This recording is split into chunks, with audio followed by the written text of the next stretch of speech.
అనంతపురం జిల్లా రాప్తాడు నియోజకవర్గం అనంతపురం రూరల్లోని శారదానగర్ నందు ఉన్న జిల్లా సైన్స్ మ్యూజియంలో గురువారం సాయంత్రం 4:25 సమయంలో విద్యాశాఖ మరియు అటల్ టింకరింగ్ ల్యాబ్ పైన జిల్లా కలెక్టర్ సమీక్షా సమావేశం నిర్వహించడం జరిగింది.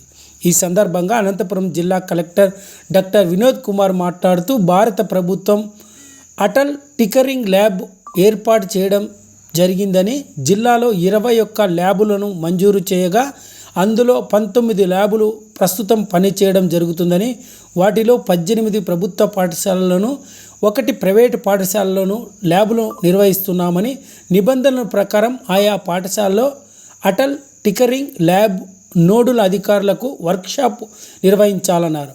వారికి ప్రాథమిక విద్యా శిక్షణ ఇవ్వాలని, శిక్షణ తీసుకున్న వారు పాఠశాలలో మరొకరికి శిక్షణ ఇవ్వాలని, శిక్షణకు సంబంధించిన షెడ్యూల్ సిద్ధం చేయాలని, అదేవిధంగా నోడల్ టీచర్లు వాట్సాప్ గ్రూపు కూడా ఏర్పాటు చేసుకోవాలని అనంతపురం జిల్లా కలెక్టర్ డాక్టర్ వినోద్ కుమార్ విద్యాశాఖ అధికారులను ఆదేశించడం జరిగింది.